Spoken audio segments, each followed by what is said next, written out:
All right, Harry, now it's joke of the week time. Unfortunately, we got no jokes that Harry could actually tell on air tonight. So, look, his mum has given him a joke to do, the only cheesy joke she knew. So, give us your joke, Harry. Did you hear about that cheese factory that exploded the other day? No, I didn't hear about a cheese factory that exploded the other day. What happened? Debris was everywhere. Debris was everywhere. There you go. It was the only cheesy joke we could come up with. So that prize will actually be held over for next week. I'm not giving that to Nikki. Aww. All right, you've got to go inside and choose a postcode winner. Thank you very much for your joke, mate. Okay. I'll talk to you later on. Okay. You fit through under there. Don't knock anything over. All right. I'm hoping we're still on live. I'm not getting any feed. Brendan, how are you? So Ben's on. I don't know what's happening here. Harry, can you get Nikki to check to make sure that it's on? There we go. Scotty Gullick. We've got a few people putting comments in now. So that's all good. We seem to have maybe paused on. Yep, we've got them coming through. That's all good. So looking forward to Bill's on, Chris is on, Paul's on. Yeah, put your postcodes in for the postcode pros tonight. It's all good by the looks of it. I've been so paranoid over the last 2 weeks. We've had problems in the startup. So looks like we are going out there live. Listen, I've got so many shout-outs to give tonight. I've just spent a week away. The borders open, the Victoria and New South Wales borders open, and I got up to Glenbourne. We caught a heap of bass up there. We turned around and decided to head off to Windermere and spent a couple of days there and got a couple. So, yep, all the comments coming in now. That's all good. And as you can see, got the shoulders out tonight because I've got the COD Classic shirt on. COD openings coming up. So a couple of days away until COD opening happens. So I'm heading off to the Lake Mulwala to the COVID COD Classic this weekend. Looking forward to that. What else have we got to do? Tonight's auction. All right, so keep putting your postcodes in. Harry will select a postcode halfway through the night and send it through at random. And we've got to talk about the auction. This will be the last auction we're doing to raise money for Tim during this season. Unfortunately, due to time constraints and fitting everyone in before Christmas, we've had to double up next week and the week after. So there's been some questions come through about the double ups. It is just going to be a longer show next week. So Dion will, might go first, or Kevin will go first, and then vice versa later on. So it'll be two people in the one show, but they're not working together as a team. So we're looking forward to seeing what they've got to offer next week. We've got young Dion, only 15 years of age. He's made the top 10. Awesome effort. And, of course, Kevin kind of gave him a bit of a shout-out. He's been doing all the Facebook stuff behind the scenes. So it's really good with that. Definitely live. Yes, definitely live. Thank you very much, Harry. So I'm going to crack this. This is nice and cold. We're going to talk about the auction for Tim. So we are auctioning off a full day's charter with Matthew Langford in the Southeast Queensland corner. Matthew charges over $500 for a day on the water. So we're hoping that we can get a bid up around that amount of money, and that'll see Timmy through until the show comes back next year. We will be coming back. The support has been great. So, yes, it is an auction tonight. Highest bid wins. Matthew Langford charter worth over $500. Get your bids in. We've already got one in there for $50. Thank you very much, Chris. We've talked about the double up. We've talked about the postcode. I just got to give you've got to do the shameless plug thing. So for anyone that is interested, the shop will be open for about, say, 2 weeks, I think, so we can get orders in for Christmas for my fishing shirts. The link will come up in the comments. We've got Nick Brown on for $400, Lisa $200, Bill $150. So Nick's leading at the moment. But don't forget, as I said, The shirts will be available. There's shirts, hoodies, tracksuit pants, caps. There's a whole lot of stuff in the shop. The link will come up in the description if you wish to support me and buy one of the supporters Guernseys. There they are. 500 Ed Parks. G'day, Ed. We had a ball on the weekend. Good to meet you, mate. That's the first time I've seen you, and looking forward to seeing that nitro on the water. So there's me shameless plug, and also don't forget to have a look at my website. It is up and running now, and we'll continue to update everything on the website as well. So if you missed the show, or somebody says, "Oh, how do I see Corey's?" Gets quite confusing. Chewing the fat with a cat on Corey's Dam Fishing. You don't know where to look and where to go. It's nice and easy. www.corysdamfishing.com, and away we go.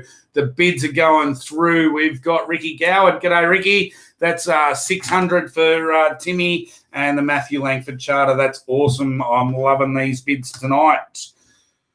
Oh, I think I've talked enough. We've got we've got through everything I need to get through. We need to get the man himself in. If you haven't checked out Fish and Whips on YouTube, I strongly suggest it. It is a no bullshit channel. What you see is what you get. The man himself is making some incredible content. I'm really looking forward to seeing what he's got in the future with that channel. But yes, look, let's get him on. Bring it up properly. It'll be good.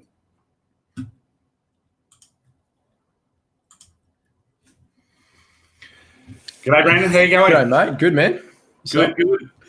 Listen, I'll give everyone the drums straight up so everyone knows we don't want to make this unfair. I was away fishing all week and we couldn't do our test run early in the week. We only got on last night to do our test run, and unfortunately you had some must have had a bad spring roll or something on the way home. Yeah, bit of a terrible one, mate, eh? Yeah, so you've been up all night with the food poisoning job. Yeah. Unfortunate. So I'll try and go a little bit easy on you tonight, and we'll see how we go. Yeah, so sounds good. No sleep, and you were on the verge of actually pulling out today. It shows your character that you're actually here and doing the show, mate. So well done. Cheers, mate. Tell us a little bit about yourself for the people out there in the internet world that haven't been onto Fish and Whips and don't know you personally. Tell us a bit about yourself. So I'm currently living on the sunny coast with my girlfriend Brianna. We moved up here start of the year. Been crazy about fishing for bloody long time now. Started making videos, basically got a GoPro for Chrissy, and just started making videos here and there, some bass on surface, and just kind of built a little bit of a channel, and it's been good. For anyone out there that is looking to get into to do that whole YouTube thing, it is very hard. You've got to put the hours in, and you're doing massive amounts of footage for a 10-minute edit. Yeah. But I'm thinking along the lines that a lot of people are on sort of Facebook and Instagram because of the instant views you can get, and YouTube takes a long time to build yourself up. What sort of tips could you give people about putting these videos onto YouTube? I'm a big YouTube fan. I prefer it over the other platforms, but every now and again I have to release a video on Facebook just so I can get some views. Yeah. I don't know. Yeah, it's a bit of a hard one. Like we were talking about the other day, like what time do you upload a video or whatever to get like maximum views or whatever? It's something I've definitely not even mastered yet. Probably never will. But I don't know. Just be consistent, I suppose, would be the best thing.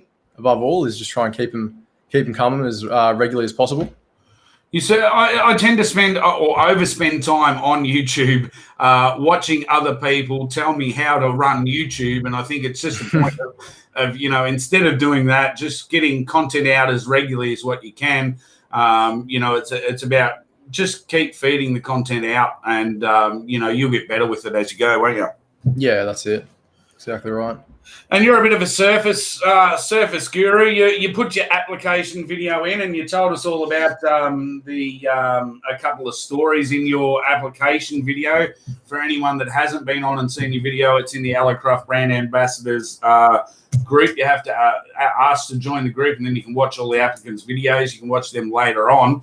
But tell us a little bit about the whole where the whole dreadlock thing come in, mate. Yeah, I don't know. I can't even remember, to be honest. I think I finished work early one day, just same thing, had the kayak in the back of the work van, cruised down. And I was sitting there and I was like, it was like a spur of the moment thing before I'd even launched the kayak. I was like, oh, just try and catch a fish on a dreadlock. Because I used to go there all the time. It was like a spot on the Albert River. There wasn't much quality of fish, but there was heaps there. I was like, oh, that'd work. I'll make a video on it. And then, yeah, kind of did it. Had a muck around. And then, yeah, went a little bit crazier than I definitely thought it was going to be. And Channel 7 or 9 picked it up there and sort of went national after that. It's pretty full on. Yeah, no, it was crazy.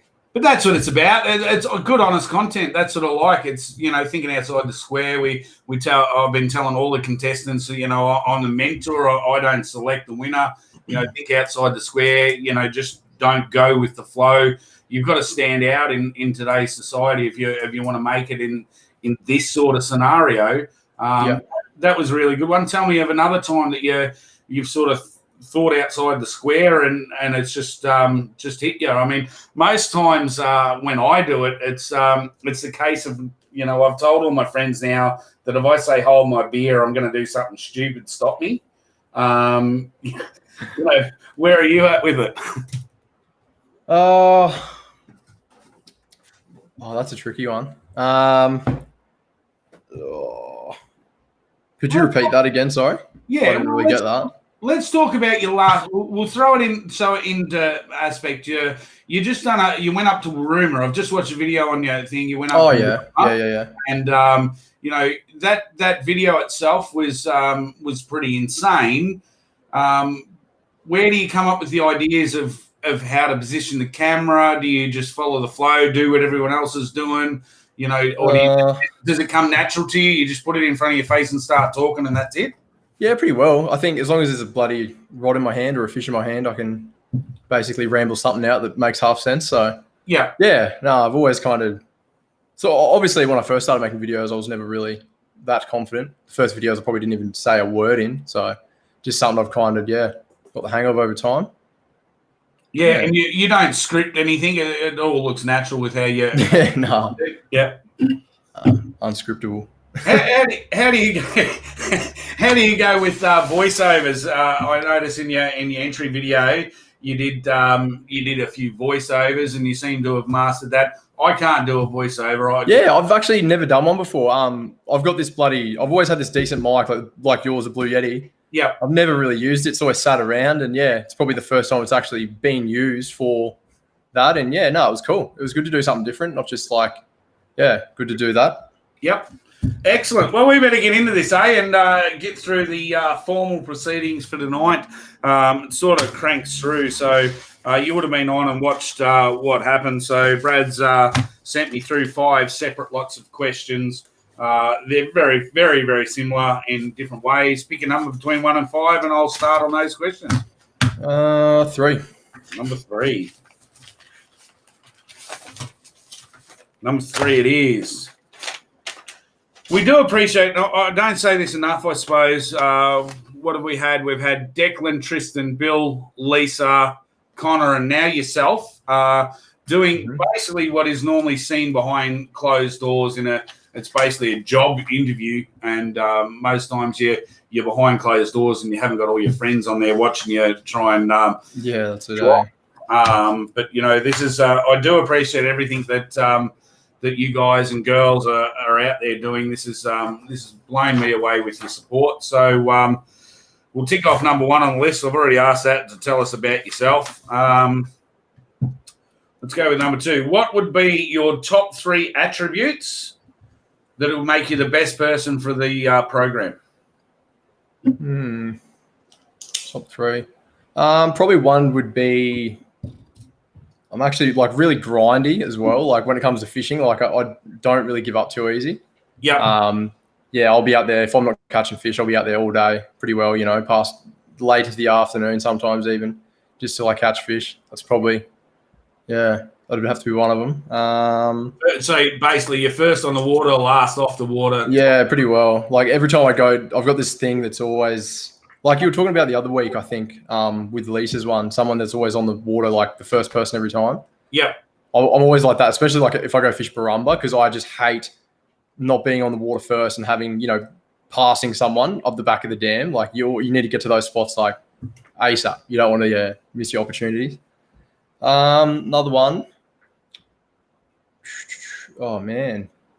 It's very hard to talk about yourself. It really is, and especially now that you're online. It's very daunting to big note yourself. It's easy to you do it in front of your mates when you're having a beer. Somebody's already put it in the comments, and I reckon you should have it in your top 3 already. Personality, mate. You know, you've got it. Yeah, we can use that one. There you go. There's you twisted my arm. Yeah, just your arm. Yeah, no, yeah. I'm not going to go too much into that one because that's bloody be a bit weird. But yeah, we've always heard that a fair bit. Everyone, like you said the other week, like you got the gift of the gab and all that. So yeah, you do. Yeah, you definitely do. Anyone that can sit in front of the camera and talk naturally, obviously has the gift of the gab. So we've picked, your work ethic in general, first on, last off. You've picked. What we have? Personality. Give us another one that would make you stand out. Probably just like willingness to try new things, I suppose, as well. Like whether it's new techniques or with fishing or not even just in fishing in general, but other things as well, just new techniques and always trying something different. Yep. Awesome. There's Throw that in there. Got them all. Got them out. You spat them out. As I said, it is very, very easy to sit back in the crowd and write questions and whatnot. And if anyone does have any questions for Brandon, put them into the comments. I will ask them if they're legitimate. You got a fair bit of sport in there. Everyone's sort of talking about you in there. Yeah. As I said, it's very hard, especially when you know your friends are on there. So I'll watch your eyes. You keep clicking to the left. You've done, from what we've chatted about only briefly last night and seen through your application video, you've done a couple of Bass Electrics. Is that correct? Yeah. Yep. Yep. So did you end up co-boating for, say, an ABT or anything like that, or it's all your tournament experience so far has been Bass Electrics? I've done a couple of non-boaters. That was like with the Bass Nation, a while back. Yeah. Didn't too well. Like I think the only ones I did were just like comps where literally no fish were caught by nearly everyone, so it was pretty rough. I did the one at Somerset, and the one. But it was cool though. Like I definitely got a lot out of the one at Somerset though. I was Dave Young's non-boater. Yeah, and just watching him smack him on fly was bloody unbelievable. Shout out to Youngie, that was awesome. Youngie is a freak. Him and I think in my time, him and Killer sort of kept that whole fly thing under wraps for a long time. And now I know guys like Langers and Mick and that they've always got a fly rod under the deck. Pioneers, Youngie at one stage there, Youngie was unbeatable at Somerset. He spent that much time out there, you just couldn't do it. So we suggest that, and we've said it on the show over and over again to get into that co-boater scenario and you get to go out with guys and learn stuff about that. Have you actually thrown fly at Somerset since? I've never tried. I've done a little bit of deep fly at North Pine Dam, like just on the kayak and stuff. Yep. Absolutely rubbish at it, but something I wouldn't mind doing a lot more of, that's for sure. Yeah, I suppose it's something. There was different rules for Bass Nation than for ABT. Some of the guys were, casting and using the electric to spool out to let the fly drop, so they didn't have to cast it as far. Different comps, but. So you've been around for a little while. You've done the Bass Nations. I mean, they've nearly been going for about 2 years now. You've got you've been doing the Bass Electric round, some of them as well. What's been holding you back from taking the next sort of step in the sport? Obviously, straight up, I'd honestly say a decent vessel. That's definitely one of them. Yeah. Time's never really been an issue. I've always seemed to make time for whatever I need to, kind of thing. So I wouldn't say time's an issue. Yeah, mainly just a vessel and that's about it really. Yeah, well, that's it. And I mean, we've talked about 1,000,000 times all the gear and no idea. A lot of guys go out there and buy 75, 80 grand boats and fish for a year and work out how much it costs. So I try and convince people to start the other way. And with this program, somebody's going to be getting the free use of a boat for 2 years. It's going to be a pretty good gig. So maybe we'll see you topping the leaderboards if you get through to the final piece, mate. Nothing. That'd be nice.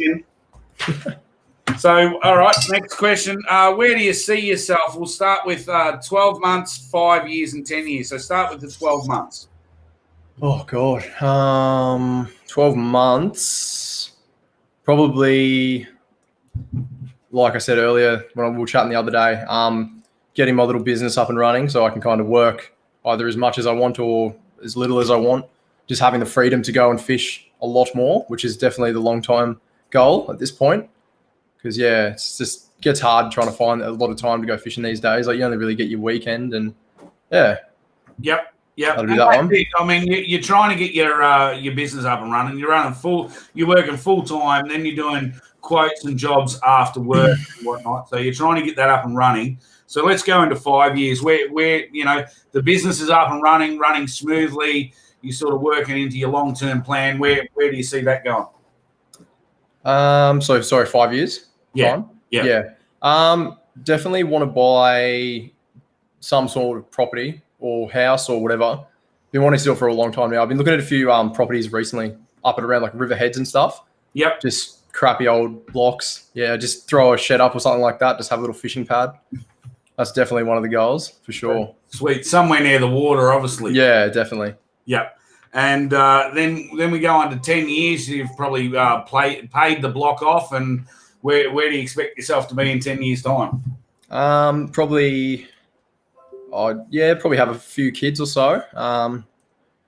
Try and get them into fishing, I suppose, and share the passion that I have for it with them, etc. Something along those lines. Kids in the next 10 years, look out. Hey, we've got a couple of comments. Let me see. My eyes aren't the greatest after a week in the sun and the wind. Lisa Craig wants to know if you bought a copy of the fishing magazine when you're on the front cover. Oh, absolutely. Cool. Yeah, that's a no-brainer.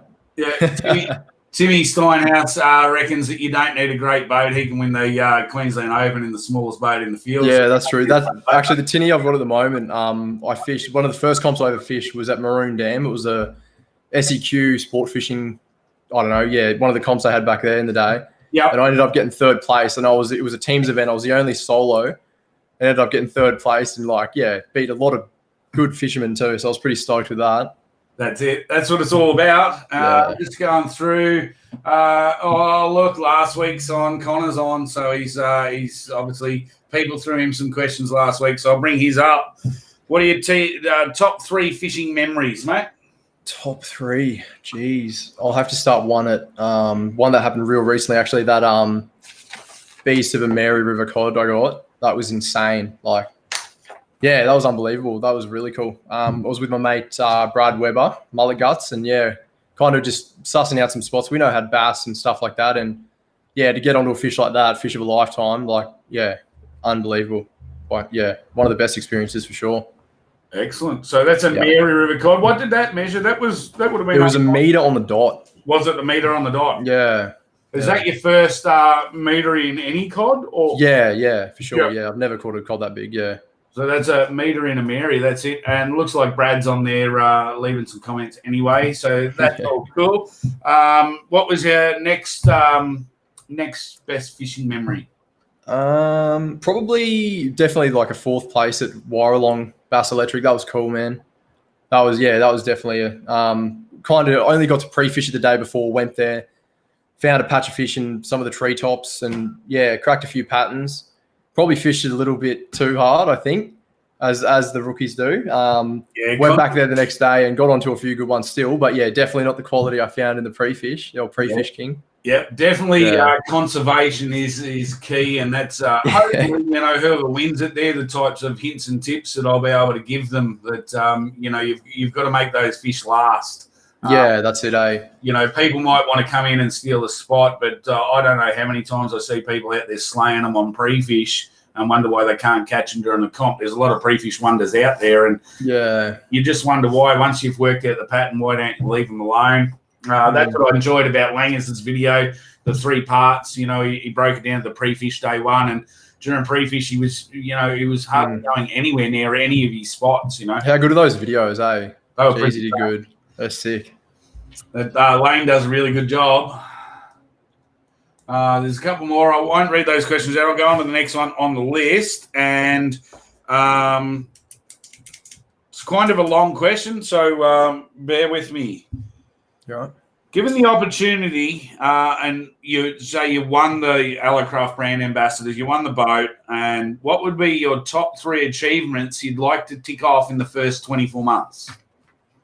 First 24 months. Jeez. Achievements.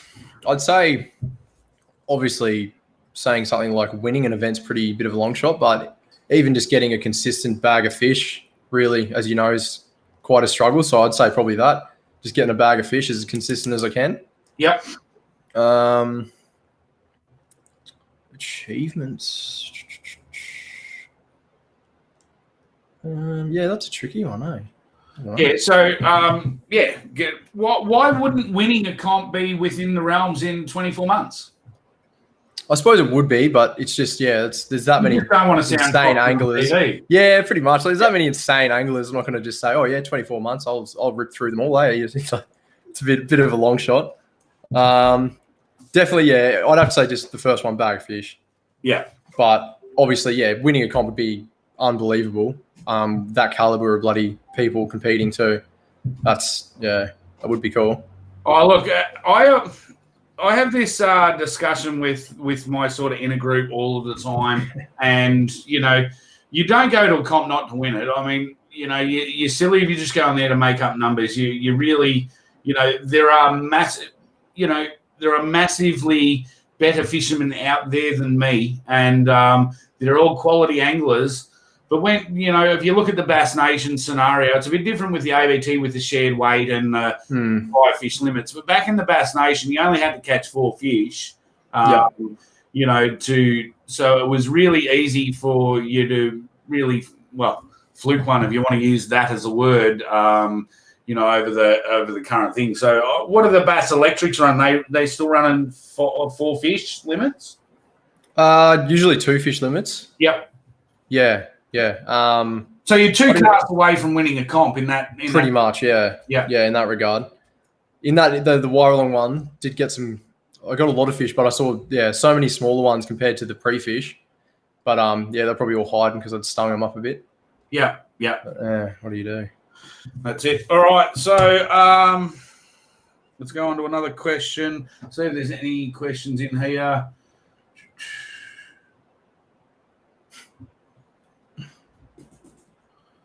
Yeah, Stuart.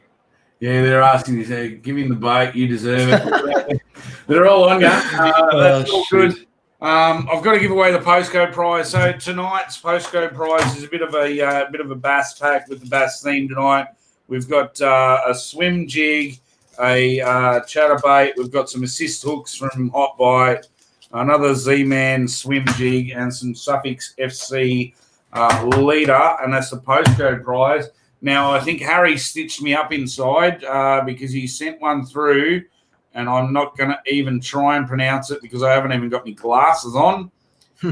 So it is 4551 Jamie Lee Gostewski. Good. Yeah, that's it. There we go. You obviously know. My sister. That's your sister. There you go.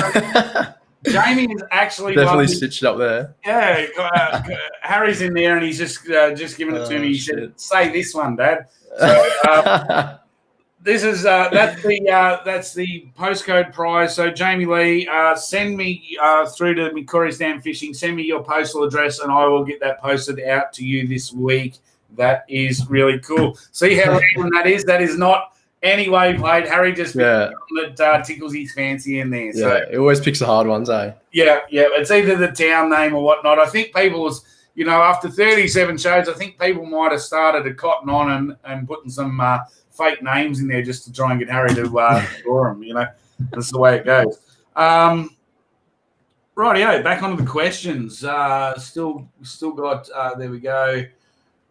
Stewie, they're all still just saying you've won it, so leave them alone. You've got to talk about yourself as well as everyone's doing in the comments, all right? Which is very, very hard to do.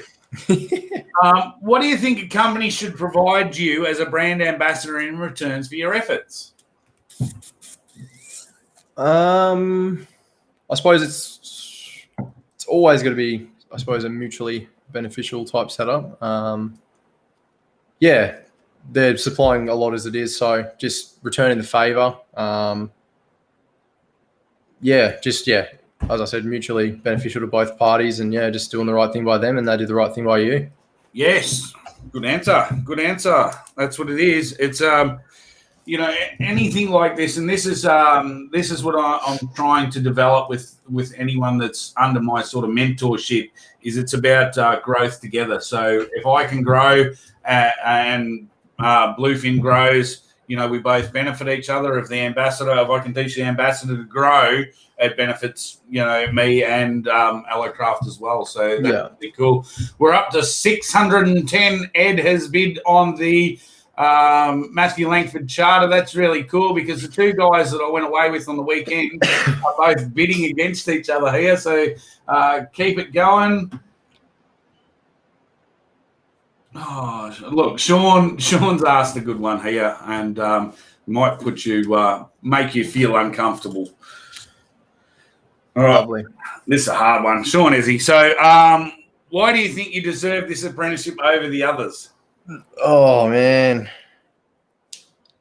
Oh, bloody hell! I thought we were friends, Sean. Eh? Yeah, I knew someone, so I thought I'd put that one up. I don't know. Yeah, that's a bit of a rough one, I suppose. All right. Hang on. He's rephrased it for you. We'll throw this one back in there. And what sets you apart from the other angle? Probably, as I said earlier, just dedication and the grindiness I have to just constantly just be always trying to catch fish. Like I don't go out for a couple of hours and go, I'm over it.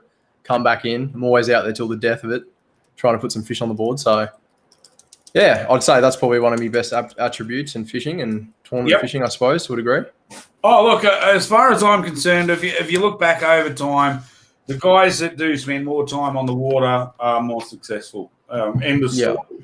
If it's like golf, if you want to get down to a scratch golfer, you got to play all the time. You can't just go out there weekly and think that that's it. It's 2-3 times a week to get your golf swing right. Exactly the same with fishing. You've got to be able to read the cloud cover, read the wind, read the environment, read the day, read the light, read the clarity of the water, and you've got to throw it all together and then be able to perform on the one day. Yeah, and as well as that, like opportunities, and opportunities that weren't there in the morning might be there in that afternoon, or you don't know it until you're out there having a crack. So, for sure. Here's a good one. Alfie's asked if you had a proper boat. Now they're picking on your boat now. So oh, gee. If you had a proper boat, what would be your first location? I've been really, really, really tempted. I probably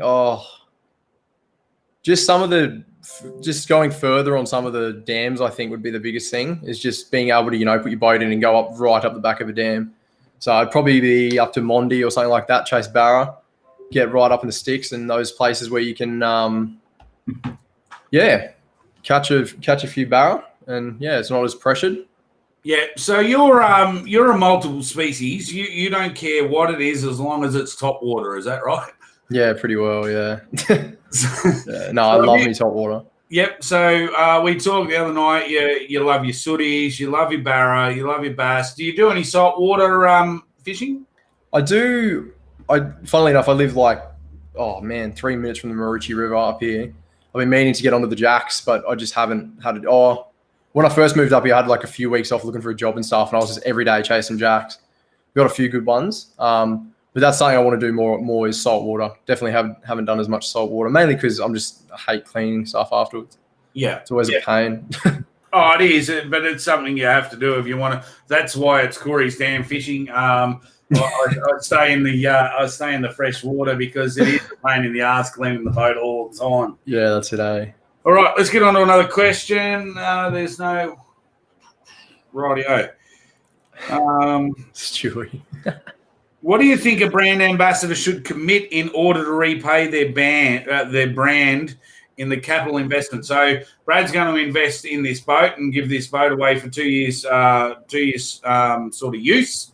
What do you what do you think your commitment should be for that? It's a pretty big deal, pretty big opportunity. So you'd want to be given your all, really. Obviously, so got to be kind of realistic in a way too. Like, people definitely have other obligations they need to meet, but any spare time you've got, you should be having a crack and doing what's expected of you, I suppose, to a degree. Yeah, and I mean, everyone's been along the same lines, but I need to stress to you, to everyone in the top 10, that it's it's quality, not quantity as well. So everyone understands that you have family, you have work and everything else. We're not in America where we can afford to fish full time and get paid for it. Yeah. So everyone has other sort of things, but you've got to be able to separate that and be able to still put in quality content, don't you? Yeah, that's it. Here we go. Look at this. I'm even getting delivered another drink. This is awesome. Lovely. Come on, Harry. We're going to keep going. Thank you very much. He's putting it up underneath. Look at that. I was going to crack a CC. I was like, no, I probably won't be able to keep it down. That's it. We don't want you running off into the background. Yes. Look, unfortunately, I'll just say cheers to you, just so you got it. I'm tasting them. They're tasting pretty good. So that's good. Let's go to another question. Let's check our time. We might have to go to your now at the start. Brad come up with the idea that he'd thrown a curveball to each of you each week and give you all a different topic to sort of cover. So what was Brad's task that he actually gave you to do? So basically, with no limitations to resources, what would be your number one bucket list fishing destination /fish and who you'd take and what you'd chase them on and what gear you'd use, etc. Now, I was pretty impressed. You sent the video through yesterday, and of course, I get a sneak preview of it. Yeah. But you really thought outside the square with this one. Where did this idea sort of come from? Because you could have chosen, we all talk about the black bass in Papua New Guinea. We talk about, I'm a big one. My big one's Florida tarpon on fly. Yeah. There's big tarpon. That would be one of mine. How did you? I didn't even know about these fish. Yeah, that's like I said in the video, how it flies under a lot of people's radars. Like, not many people do. Hey, but as you said earlier, how I'm a multi-fish species. I'm always looking at, species like that. And it's one that's caught my eye. I remember watching a video on it years ago, and I was like, holy crap, like that has to be done. Yeah. Yeah, it's cool. Cool fish. All right, let's play the video, and I'll mute you and myself so we don't get any feedback. Yeah, sweet. And I'll bring this video up. So if I click me buttons correctly, put that on solo and mute that.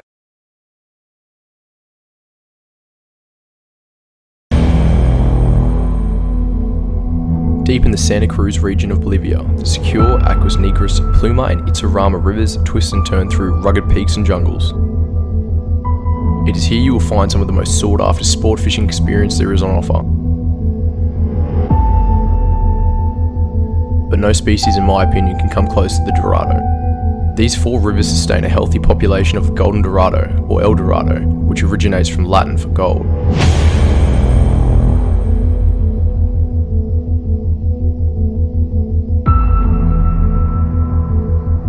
These fish fly under a lot of the internationally intrigued anglers' radars majority of the time. If I had no limitations to resources, let me show you why this is my number one bucket list fish.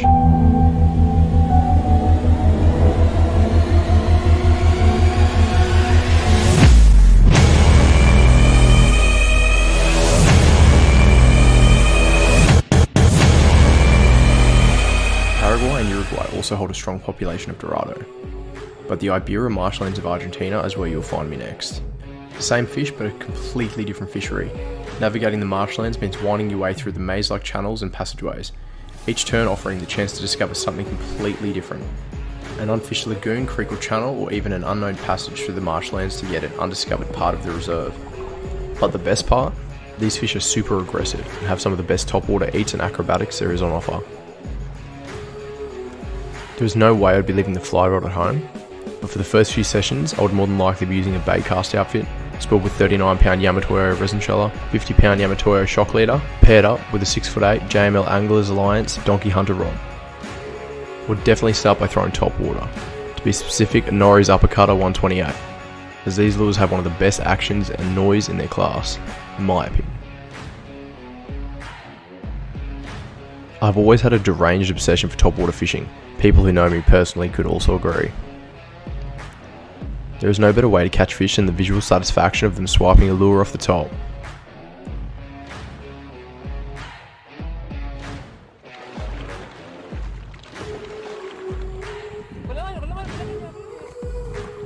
But let's not forget, a trip of this calibre wouldn't be the same without the company of one of your best fishing pals.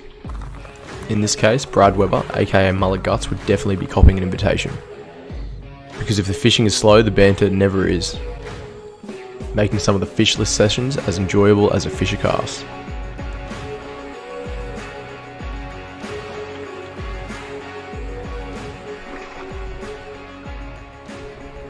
After catching one too many trophy Dorado, why not try your luck at some of the jungle's alternative species?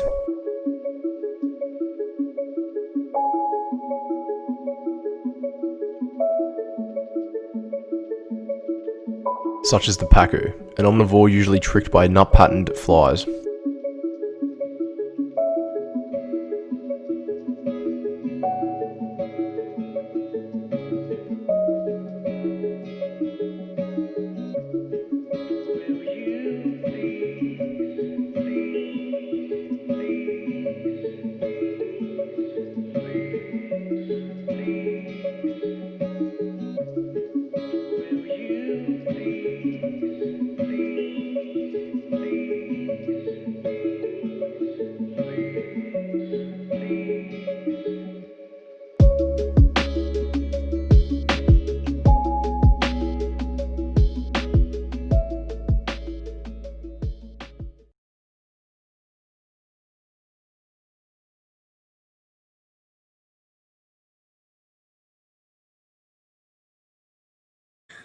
Oh shit! There we go. That was insane, mate. Yeah, how did you hear about those fish? Yeah, I think I just was cruising through YouTube, like I said earlier, and yeah, just seeing a fly fishing video, and I was like, wow, they're bloody cool fish. Yeah. Yeah, no, they're awesome. But that's doing a video like that. It's like I haven't until the ambassador, like the entry video and that video. I haven't really done too many videos like that. And I definitely want to buy some good cameras now and like make some like higher quality fishing videos. That's for sure. One thing I've learned through my limited, it was I'm all self-taught. I'm of that age group where we still use Facebook, as Connor tells me, and don't use Instagram. That's for young people. But yeah, I bought the cameras and bought all the equipment, and I lose so many files through having a piss poor computer and not being able to edit it. Now they've got definitely relate. This whole GoPro 5K, 4 and 5K video stuff is so hard to edit if your computer can't keep up to it with the process. Yeah. So that's one thing. You'll get the cameras, but you'll probably have to update the computer as well, mate. Yeah, I used to be a bit of a nerd back in my day, so she probably fit the probably run some decent bloody camera footage, that's for sure. That's it. So everyone's commenting on the video. I'm hoping that we are still running live because I've had a notification that Facebook has dropped the feed again, but we'll just keep going and pressing on. We'll go on to the next question, mate. We're nearly at time already. That's flown. So we've only got a little bit to go. If you were successful in winning the boat or the package, the mentorship, the whole lot, how could you give back to others? I think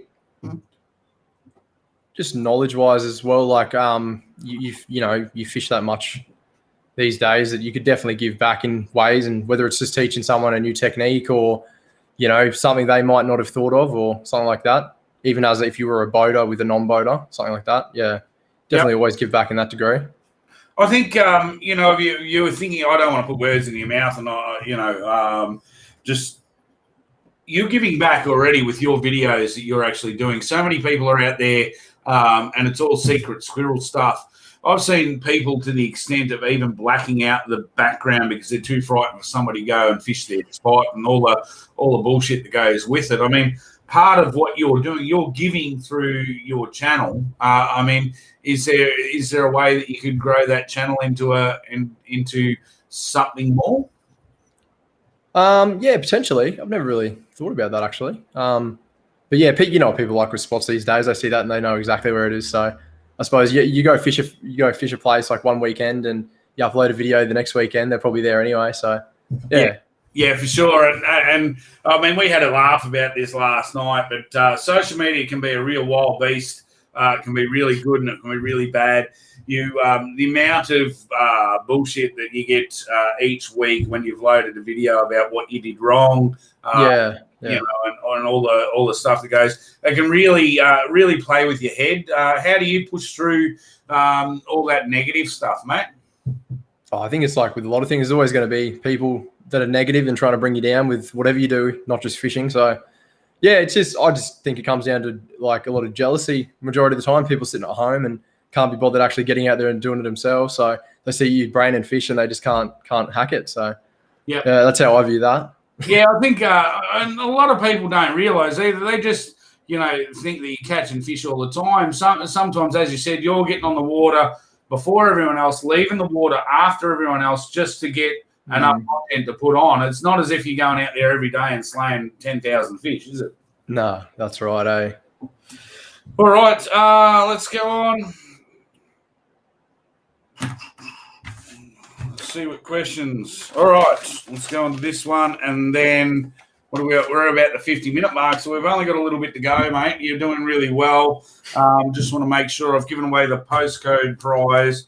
The joke prize is being donated back for next week.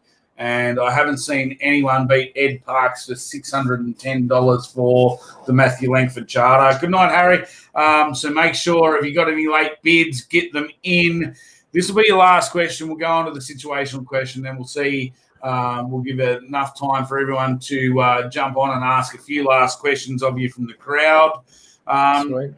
It's often said that to be an expert in something, you need to do it 10,000 times. Where do you think on a scale of 1 to 10, 10 being an expert, where do you sit on that scale?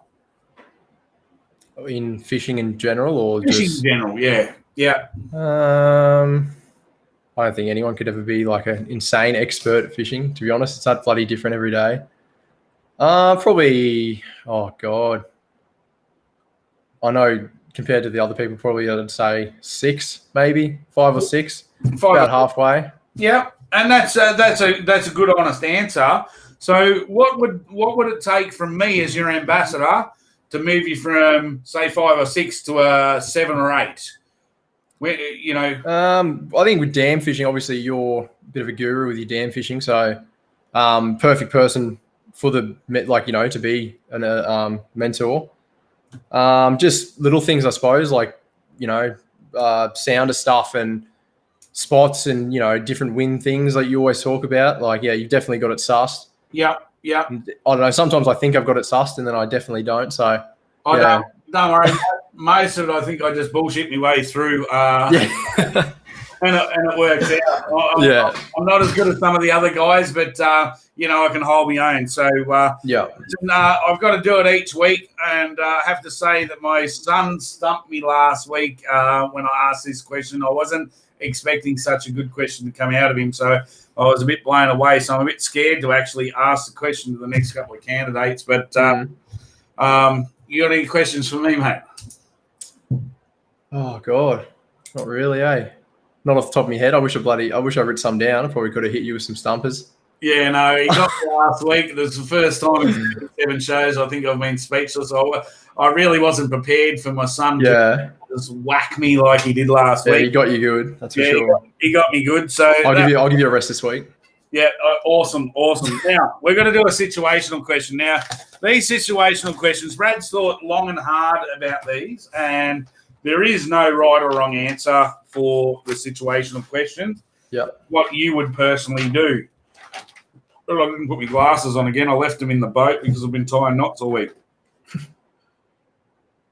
All right, we'll go with number 2.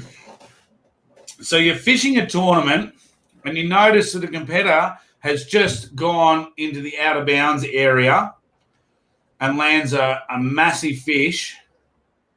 What do you do and why? Controversial. I think probably I definitely wouldn't sit well with me, that's for sure. But I'd kind of probably just, it's hard to say, like, would you cruise over to them and be out of bounds as well? Probably almost just, say to them, hey, that's probably not ideal, mate. Like, there's a lot of people doing the right thing out here and you're not. So how they react to that and, what they do with that information is their own, it's their own thing. But you definitely have to let someone know for sure, because there's a lot of people that, do these comps and put a lot of time and effort and their hard-earned money into it. So, yeah, you wouldn't want someone like that winning or taking it away from anyone else that's done the right thing. No, for sure. And I love those situational questions because there have been times where I've been involved in all the situational questions that Brad's come through. And a few of them I have basically handled well, and the others I've handled really piss poor and got myself into a fair bit of strife in over them as well. I have almost come to blows across the deck of a boat with other boaters, doing the wrong thing. It's just a point of, as you said, playing the situation and talking to them nicely and seeing if, Yeah, that's it. See if they're aware of it, that like they might not even be aware of it so you can't just, pull the pin on it straight away and start mouthing off or anything like that. You got to, Yeah, give them the time. They might not have known that they were out of bounds, whatever it is. Give them the opportunity to. One of the biggest, excuse me, one of the biggest complaints that tournament directors would get, I believe, is speeding. In the dams that have long 6 and 8 knot zones and out of bounds. I'm pretty sure a tournament director would get somebody whinging at least 2 or 3 times. Oh, for sure. Over that comp weekend. And I see people speeding. And it's like, well, if they want to cheat, they're cheating themselves. Just let them go. That's it. Everyone's different in that situation, aren't they? Yeah, exactly right. All right, I'm just waiting for a few last questions. Rob, yes, Canadian Club. I should hit them up for sponsorship. I'm giving them a plug each week. So I'm, if anyone's out there, ready to go, I'd be hitting them with you. But there you go. Look at that. So yes, if anyone from Canadian clubs out there are willing to maybe throw me a few cards or whatnot, I'd be very appreciative of that. Look, let's see if there's any last questions come in.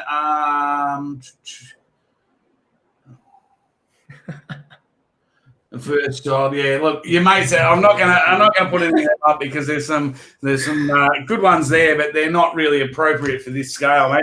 Nah. As everyone's had the opportunity, you've made the top 10. That's an awesome effort in itself to get there. We're hoping to have some more announcements come through. We've got basically 3 weeks left until we announce a winner. 2 more shows and then the winning show. So we're still undecided on how the grand final show is going to go, how many people we get on, or whether we just get the winner on, whether we announce it midweek and so you've got time to think about it, or we do it online, and make all the nervous come out. We've got a lot to do over the next 3 weeks. A bit on. Yeah, cod season opens up. I've been locked down, so I'm going to try and squeeze in some fishing in between then. Not to. Oh, yeah. But as I said, next week we have Dion, 15 years old, and he's had a crack and he's let it out of the bag. We've got Kevin on as well. Really excited. I've talked to both of them last night. They're really looking forward. The controversy was I did get a few messages saying that it would be unfair if they were together. Well, they're on the same show, but we're holding different interviews with each of them. So that's on next week. Fantastic. Have you got anything else you want to bring up? You want to thank? I know you're sponsored by a few people. Give them a shout out while you're on. Yeah, cheeky plug to JML Anglers Designs. Yeah, great gear, as I'm sure you'd know.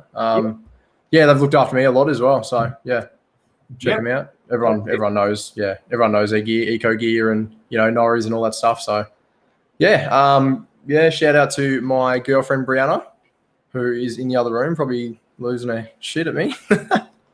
Probably having a good old laugh. Because she knows how freaked out I was when I had food poisoning all day. I wasn't too sure how this was going to go, but yeah, no, it's been good. I'm surprised the dog hasn't come and visited you, mate. Yeah, he's in the other room. Yeah. Yeah. So there's a little bit in the dog. Was part of a few of the videos, or at least your entry video. So pops up every now and again. A celebrity in itself. I can't remember your dog's name.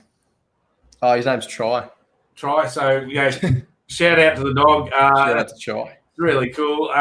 Thank you very much for coming on tonight. I wish you all the best, the same as I wish everyone all the best, and we'll see how it goes. Get your sister to make sure she sends through. Yeah, no, we'll do the details to me on their Facebook page, and hubby will be stoked with that.